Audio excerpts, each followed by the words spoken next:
And for today's video nga ay nakarating kami dito sa lugar na kung saan ay mainit pala yung tubig na aming nababaan. Kaya marami sa kasamahan namin nagulat. Kaya nga pagbaba nila sa bangka nagtatawanan kasi nga napaso yung paa nila. Sakto Bakit? namang Mainit ang ibaba tubig? yung bangka sa may mainit na tubig. Kaya ay nga sa mga kwento dito, ito may portion lang na mainit. Nandito na tayo ngayon sa tabi ng ayan. So may mga kasama tayong may mga bangka. Ito din tayo nakasakay. Ayan. Kasama si Olan. Ayan. Si Bake. Saka si kanya yung bangka. Johnny, Chip Ansel. Ayan. Tapos yung isang bangka doon kasama din natin. So pupunta tayo doon sa isla ng kabilang yun. Ayan. Tapos tayo sa mga pangislaan doon. Medyo mainit, tanghali tayo. Ito yung Kaalpis Port, yung buka nito. Ngayon papasan nila. Kalmang-kalma naman ang tubig ngayon. Itong maliit na sherwin na to, ito yung nanalo sa karera dati nung nilaban nila. Mabilis to, pangarera to. So abante na tayo. Abante. Ayan. Start na yung bangka. Parito yung buruk lang.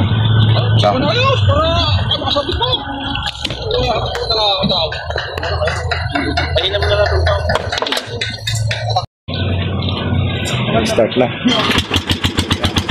Start na tayo. Ayun yung mga bangka nila. Bangka tayo.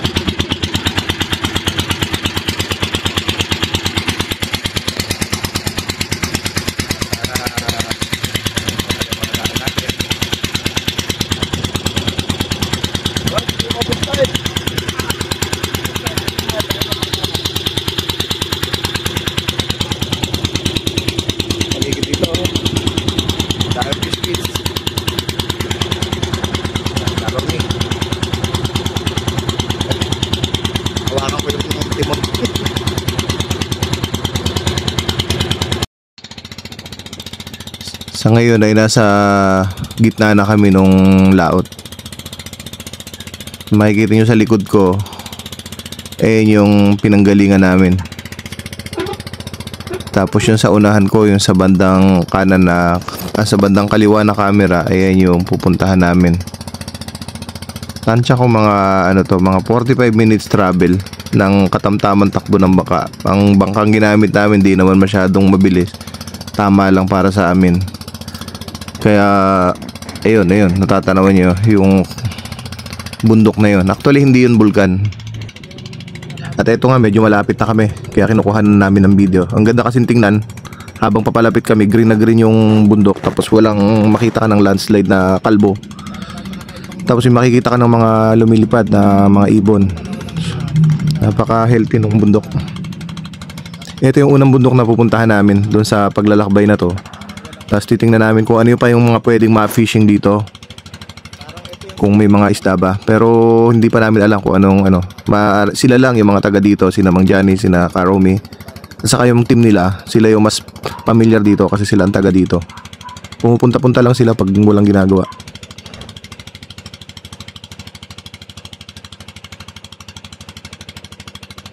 Patingin ng huli, patingin ng huli. Patingin.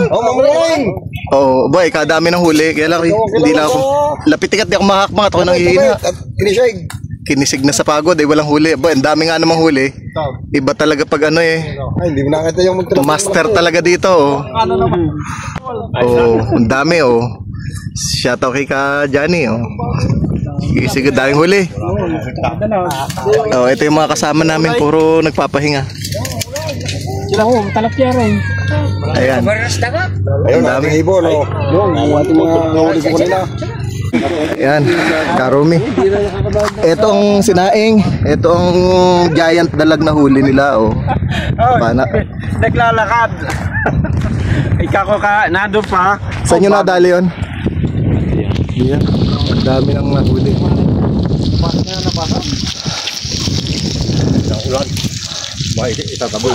Sana hindi umulan, ba? Hindi ko na nakunan yung tanghalian namin. Pagkatapos namin magtanghalian ay bumiyahe na uli kami papunta naman doon sa kabilang side nitong bundok.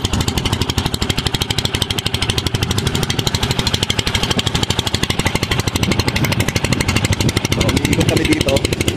Makikita nyo yung ayan yung scenery ng paligid. Pero hindi kaya yung bulkan. Ayun yung pumutok na bulkan. Tapos dito, wala nang masyadong nakatira dyan. Mga caretaker na lang ng mga fish cakes yung mga natigil dito. Saka yung mga pizza yan. Makikita mo. May mga pizza doon. Ayan, doon sa bandang kanan. Ayun, ayan, maraming mga fish cakes na malapit dito. Nakapansin niya to, may hinihila siyang fish cakes kasi pagka ganito daw na hinihila mo yung fish cakes, hindi sabihin harvest na yan. Dadali na yung fish cakes doon sa tabi at doon may harvest. Kaya ganyan yung way nila dito sa kaligid ng pagkakaan. Pinapahila sa bangka yung fish cakes na i-harvest. Ayan. Sa tabi, ay doon na aalusin yung mga isda. Kaya marami pa rin to. So ngayon, mga marami yung punta sa hulkan. Mamaya naman, uuwi na rin. Papasolikot-likot lang para makaikot dito sa mga pangisdaan dito.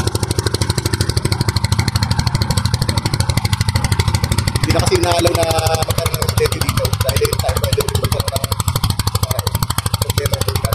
Kaya hindi na mga ipas.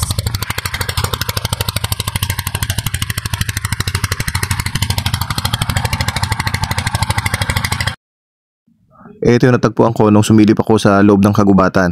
Nakakatuwa kasi napakaraming pugad ng mga kasili bird na nasa mga puno. Halos marami sa mga sanga. May mga nakadapong ibon. Ayan, halo-halo na sila. Mayroong tagak. Although lahat naman sila mga heron. Magkakaiba lang sila ng lahi. Kaya nga magkakamag-anak din sila. Ayan, dami nila doon.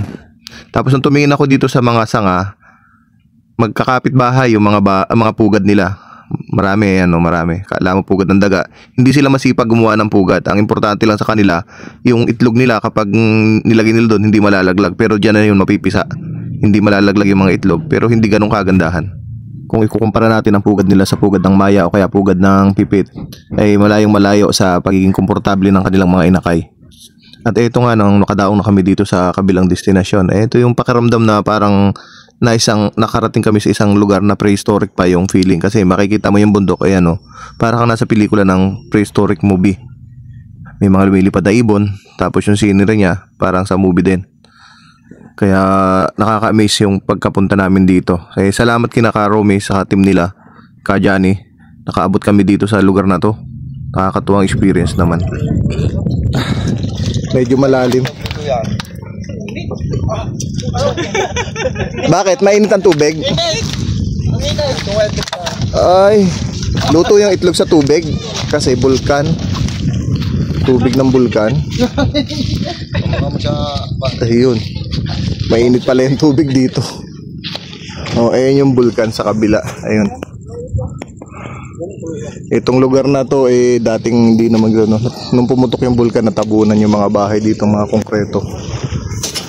So, puro ng bulkan to.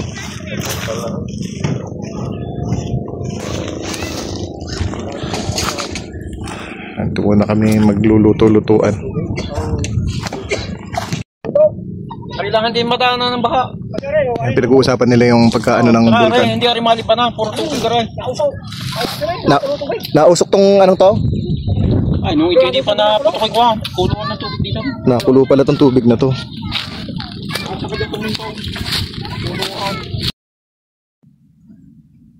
Ito yung ilan sa mga fish trap nila dito o tinatawag nilang patanga. Ito walang pain pero pumapasok ang isda. Ito yung ginagawa nilang hanap buhay para kumita ng pera dito. Yung iba namamana at marami naman dito naglalambat at saka nga may fish cage. Dati tubig lang. Ang tubig niyan dito, yan nakapunta yung damuhang yan, papagayaan. Ilog ba to? Iyan. Hindi. Yung pagkasabog, umago siya. pagkasabog ng bulkan na yun, naglahar papunta dito.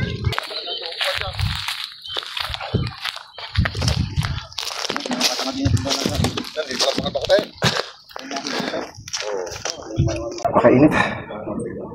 Kami magpunta, ito wala yan, diretso yan. Ano ba rin? Solar? Malalim yan. Paring walo. Mga magandang. Asim ng paa. Tubig yan, ang gayon. Nagangin na pa kayo kumana po? Oo. Doon muna kami sa may tapat na isla. Tapos diyan lang kami dyan sa may malapit. May dala kayo linti. Ay, di ba kayo mag-ano ngayon? O baka mamatay kami, sobrang init. Tindahan. Pagkatapos na kami nasa initan, tayo magpapahinga na siya. Ano? Pero, sinayan. Ari ang bahay ng kapatid ko dati. Dito tayo ngayon sa isang kubo dito sa pulo. Bago na yan. Ayan. Ayan. Sa kubo nila. Ayan. Sila yung... Ay kaso lang kakaawa ang bata. Yung kubo sa inyo. Sa inyo. Ha? Oh, tayo. Kami panggulo lang sa kubo. Hindi ho to sa kapatid ho namin. Kapatid ko. Oh, yun. Tapos yung isang kasama namin si Olan, ayun, nandun sa kalayo-layuan. Kararating lang namin pero nagpa-vlog daw doon. Eh, parang Yun nagkakarera yun. Sayang kayo kanina. Wala kayo kanina. ayun. Malimit daw dito. Sa halip na motor yung kanilang pangarera. Siyempre, dahil na lake ito, eh usually yung mga high speed na maliliit na bangka ang ginagamit. Doon sa banda, ang dami ng uwak. Si Olan kasi parang tumakbo doon para mag-video. Iniantay namin na mag-record at mag-upload ng may sasabihin siya. Uwak yan, eh. Ang dami, oh. Sabi nila, mainit daw yung tubig dito sa may sapa. Ayan. So, lagay nyo na muna sa rep yung mga ano, gamit. Magkain na kayo. Ito yung channel namin na wala namang nanonood. Anong Jackie? Fish hunters. Pero wala naman kaming masyadong ano. Pag nagkakaroon kami ng mga pag-alaga lang ganito, nagre-record din kami para meron kami souvenir sa mga napupuntahan namin. Ano kayo, sampalok lang din? Ano kami yan? Mga pumangkin kami ng mga yan. Naging kaibigan na rin. Kasi bago namin na-meet doon sa dagat. Ba't nasama sila pagpandaw ng bangos mamaya? Kapag mumanti. Eh sabi namin pagkarating dito kahit anong klase ng sapin basta makaunat lang ang likod kasi ayan Wala na. first time namin makarating dito sa may tabi ng bulkan. Ayan, yung bulkan na pumusok. Ganun ang itsura ng ano wala na natigil. May next video pa po. Salamat nga pala sa pamilya ni Karomi sa pagpapasakay sa bangka niya. Ika Johnny at sa buong team nila, sa mga kamag-anak nila, maraming salamat sa pagpapatuloy sa amin. Sa isang maraming ulam na pinagkaloob. Nako, nakakatuwa. Maraming salamat po sa inyong lahat.